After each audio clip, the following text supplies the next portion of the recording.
जय श्री कृष्ण, जय गुरुदेव। फाइनली हम बैंक निफ्टी का एफयूबी की हिसाब से शिक्षा फॉर द मार्केट की हेल्प लेके एनालिसिस करने की कोशिश करते हैं। बैंक निफ्टी वीकली एफयूबी 2 अकर हुआ था 29 जून को। इंडिविजुअल एफयूबी था, उसका क्लेम्बिंग बाय 53270, तो राइजिंग 61.8 ही था। तो राइजिंग 100 को हम कंसीडर करेंगे 53979 और उसका डब्ल्यूडीपी है 49806।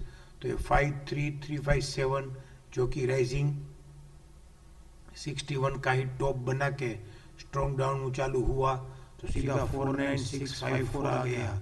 तो 49654 उसका कैचिंग द फॉलिंग नाइफ का डब्ल्यूडीपी या फिर फॉलिंग 100 एब्सोल्यूट प्राइस था। तो अब ये हमने अभी भी बात शेयर की कि एफयूबी में बेचना है तो कैसे बेचना चाहिए। तो ये स्ट्रॉन्ग डाउन मूव बना के अबोटेड बॉटम बना के अब उसकी ड्यूटी है कि ये 53357 को हायर साइड ट्रेड करे या फिर 53969 राइजिंग 100 को हायर साइड ट्रेड करके 56,000 से 58,000 तक भी चला जावे।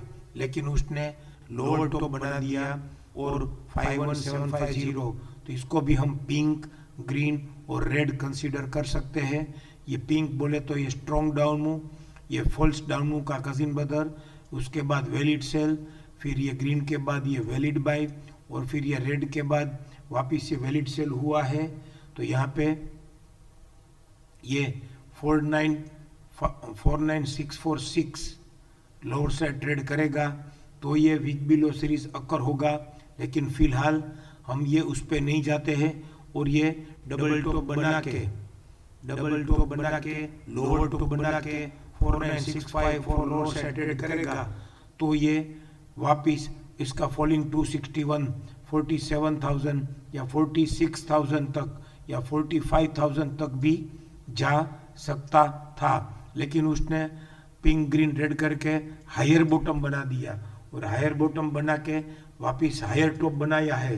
तो अब ये पिंक ग्रीन रेड करके लोअर टॉप लोअर बॉटम की बदले लोअर टॉप और हायर बॉटम बना के हायर टॉप बना दिया है। और फिर ये वापस इसका डब्ल्यूडीपी जो कि 49,806 है, उसका ही पीसीडीएस यहाँ पे हमको 49,993 और ड्रिफ्टिंग सेल फॉलिंग 261 सामने आ रहा है। तो अब ये इसका फॉलिंग 261, ये बियर्स आर इन एक्शन।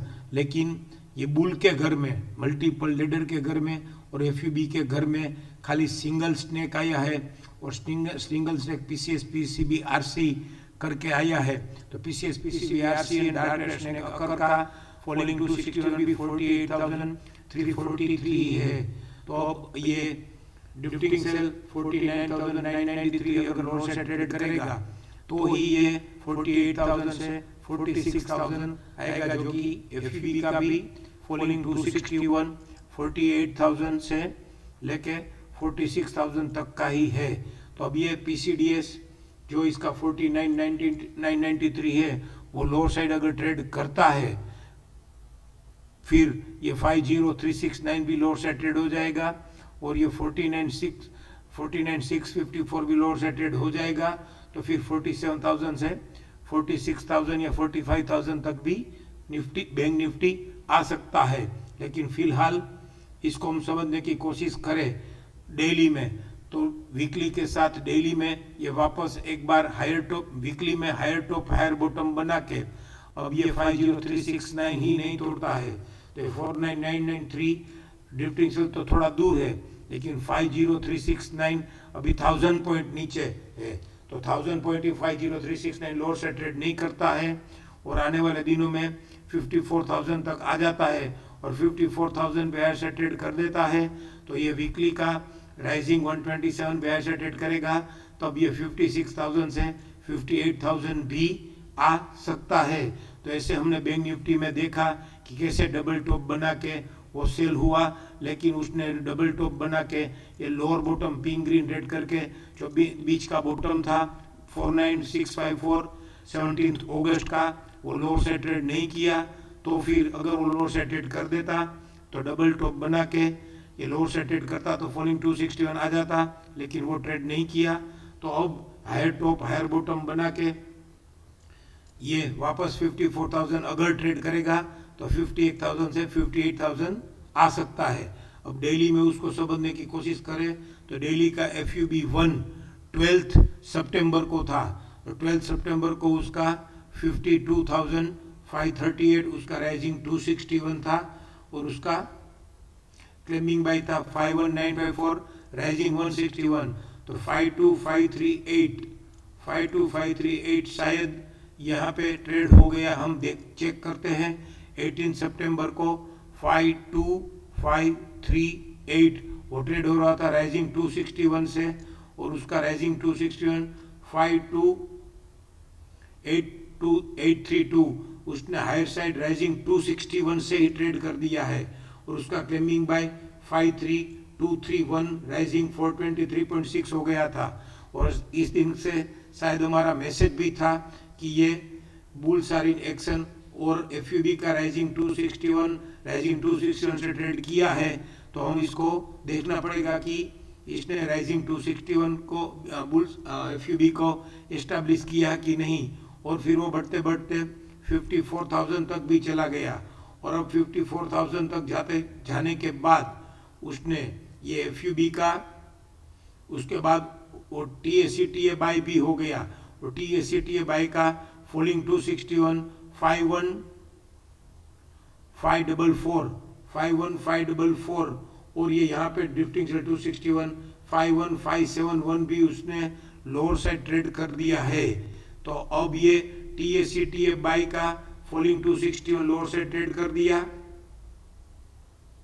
तो लेकिन एक बात यहाँ पे हम जरूर देखेंगे कि TACTA बाय का फॉलिंग 261 लोअर साइड ट्रेड करने के बावजूद, और ये PCS PCB RC और डार्क रेड स्नेक अकर का फॉलिंग 261 52,974 वो दोनों लोअर साइड ट्रेड करने के बावजूद FUS अकर नहीं हुआ है। तो ये बात हमको खास समझनी है कि दो बुल का फॉलिंग 261 या फिर ये बेयर हाउस अकर का फॉलिंग 261 लोअर साइड ट्रेड करने के बावजूद अगर FUS अकर नहीं हुआ है तो ये FUS के स्टॉप लॉस से बाय करना चाहिए। This is a question. तो ये क्या FUS के स्टॉप लॉस से बाय करे, FUS होने के स्टॉप लॉस से डेली में, तो क्या 54,763 FUB का प्राइस आएगा? ये हम वीकली के FUB में या फिर ये डेली का भी जो TACTA बाय के पहले FUB था उसका फॉलिंग 261 देखे तो उसका स्टॉप लॉस सही महीने में स्टॉप लॉस तो वो वाव हमने वो वही देख लिया कि 49,481 तोड़ेगा तो ही ये माना जाएगा कि बुल का स्टॉप लॉस लगा है, या फिर फिलहाल ये FUS हो जाए तो फिर हम उसको कंसीडर करना पड़ेगा कि उसने बेयर हाउस को जस्टिफाई कर दिया है। तो फिलहाल तो ये 51,000 ही आया है, 52,000 हाई से ट्रेड करके उसका WDP डाउन ट्रेंड का प्लान था। डेली का FUB बैंक निफ्टी 12 सितंबर का राइजिंग 261 ट्रेड करके FUB1 और उसका राइजिंग 23.6 51,121 ही फिलहाल आया है, और उसका ड्रिफ्टिंग चल 511,580 है। तो ये FUS अगर हो जाएगा तो ही हम उसको कंसीडर करेंगे, या फिर अब इसके ये बेस केस स्टडी है हमारे समझने के लिए कि अगर ये इसे बेयर हाउस भी जस्टिफाई करता है और ये TACTA बाय का फॉलिंग 261 भी लोअर से ट्रेड कर देता है, लेकिन FUS में कन्वर्ट नहीं होता है, तो ये क्या रियल में बेयर जस्टिफाई हो गया? ये हम आने वाले दिनों में बहुत अच्छा केस स्टडी है समझने के लिए, और फिर ये वीकली में भी हमको बहुत अच्छा केस स्टडी है कि FUB2 होके इंडिविजुअल FUB2 होके उसका WDP तक हमको बाय मिला है, तो वहां से बाय करके ये क्या राइजिंग 261 56,000 या 58,000 आता है या 46,000 से 45,000 आता है, वो बैंक निफ्टी बहुत अच्छा केस स्टडी हमको मिल गया है, उसको हम रिफर करते रहेंगे और आने वाले दिनों में उसका पूरा एनालिसिस फॉलो करते रहेंगे। Thank you. जय श्री कृष्ण, जय गुरुदेव।